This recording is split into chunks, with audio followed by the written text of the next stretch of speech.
right, welcome to the fourth and final Fragments of Silicon review of the evening. Up this time is a game called Goop Loop. You are a piece of goop stuck in a loop. All you can do is jump and stick and make the loop roll using physics. You can aim your jump and have some air control, so it's a matter of being patient and clever in order to build enough momentum to get over hills and other obstacles. So, yeah, it's a physics-based platformer in the vein of something like Happy Wheels or Getting Over It. In fact, one of the recommended games in the connected to Goop Loop is Getting Over It. That's the one with the sledgehammer guy. And geez, it's one of those games where there's not much to say on the face of it. It is very much what it says on the tin, because you are Goop, you are in a loop, and you are using momentum to get through hills. And yeah, guess what? This game is insanely frustrating because it's very short, provided you can you've got mastery over the game. Like you know how to make the loop move well enough to get the momentum to get over the hills and the dale. But that's the trick, isn't it?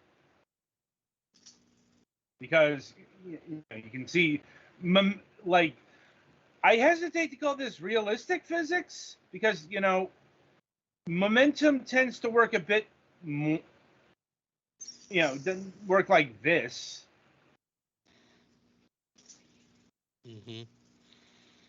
And, yeah, I guess, the other thing is you can eventually change the color of the goop by hitting paint cans. Does that have a mechanical purpose? No, it's just a thing you can do. Ah.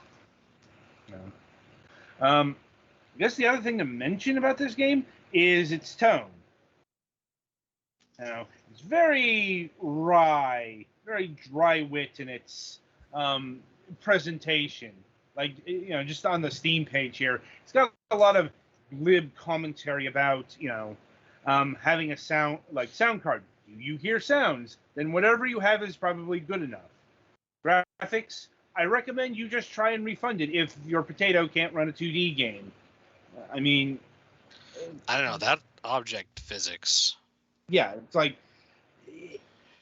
just because you made a 2D game doesn't mean you're necessarily going to run it well. But that's, yeah, because it's not just about fucking graphics or fidelity, as you pointed out. Like, in this case, dealing with actual Newtonian physics is probably going to be a bit more taxing than, normal video game physics. Yeah, deciding which way your goop sploops, as it were, takes a certain amount of calculation. Yeah. See, and Pettyfan just hit a paint can, and now he's red. With the power to go faster, provided that you do all the things that you would need to go faster anyway. Yeah. Well, also the goop turns red when he's a bit strained. Mm-hmm. And can't go anymore. Like the thing.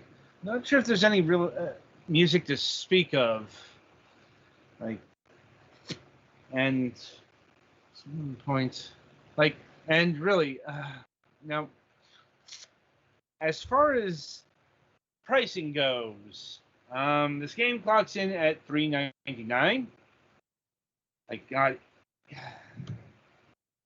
is this game worth it? On balance, no.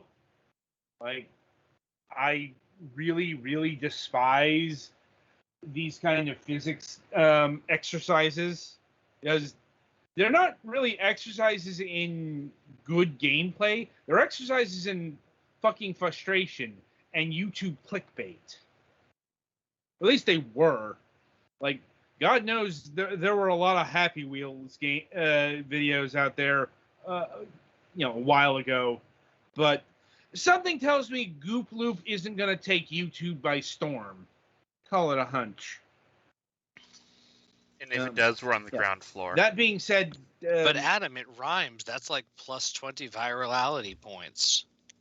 You'd think, but I sincerely doubt it. But as a game within its genre, it works. It's insanely frustrating, but it does what it sets out to do. That's kind of the conundrum of rating this. Because within its genre, it's perfectly acceptable fodder. In my personal opinion, it's set this on fire and eject it to the sun.